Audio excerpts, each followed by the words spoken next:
Good afternoon, boys and girls. Today I want to read you a very old story. Well, it's not that old, but it's about 50 years old, 53 years old. And some of your parents may know this story too. It's called The Tiger Who Came to Tea by Judith Kerr.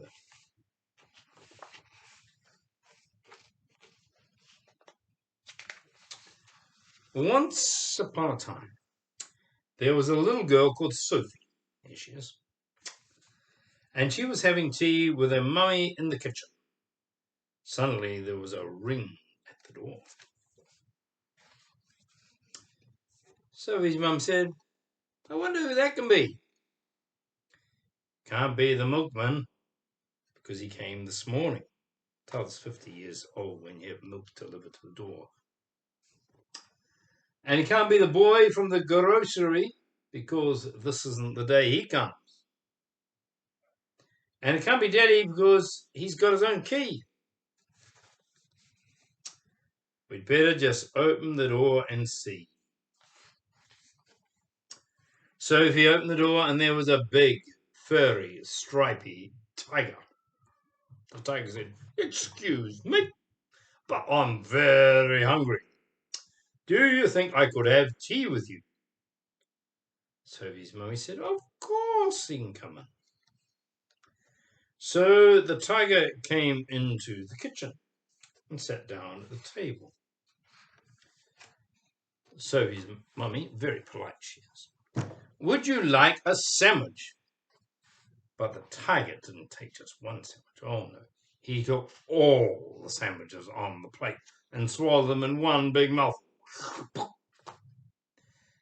And he still looked hungry. So Sophie passed him the buns. And again the tiger didn't eat just one bun. He ate all the buns on the dish. Then he ate all the biscuits and all the cake until there was nothing left on the table. So Sophie's mum said, "Would you like a drink?" And the tiger drank all the milk in the milk jug and all the tea in the teapot. There he is. Hope he didn't burn his mouth.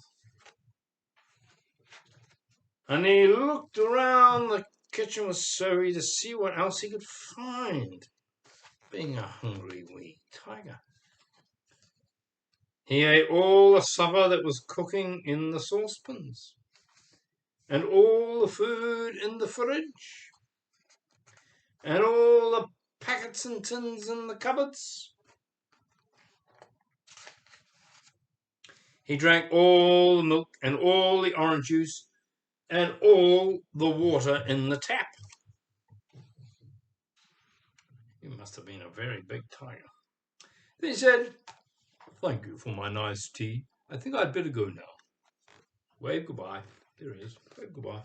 And he went. Sophie's mum said, "I don't know what to do.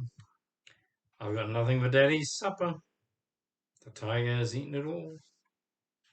This is back in the day when just men went to work and mummy stayed home. Nowadays you have Daddy staying home too, don't you? And Sophie found she couldn't have had a bath because the tiger had drunk all the water in the tap. Just then, Sophie's daddy came home. So Sophie and her mummy told him what had happened and how the tiger had eaten all the food and drank all the drink. And Sophie's daddy said, "I know what we'll do. I've got a very good idea. We'll put on our cloaks and we'll go to a cafe." So out they went in the dark. Notice the colour of that cat there. And all the street lamps were lit and all the cars had their lights on, and they walked down the road to a cafe.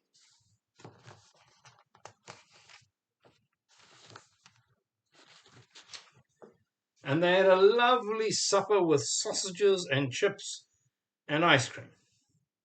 Very healthy, not. In the morning, Sophie and her mummy went shopping and they bought lots of things to eat. and some flowers as well. And they also bought a very big tin of tiger food, in case the tiger should come to tea again. But he never did. Well, as you can imagine, and certainly as your parents can imagine, there's been lots of talk about who the tiger represents, or what does the tiger represent? Does he represent worries and fears that come into a house and eat everything? But what they really need is just a tin of tiger food, and not to be allowed to eat everything else.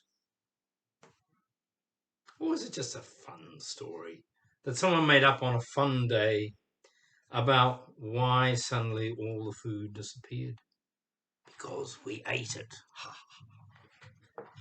Have a good week. See you later.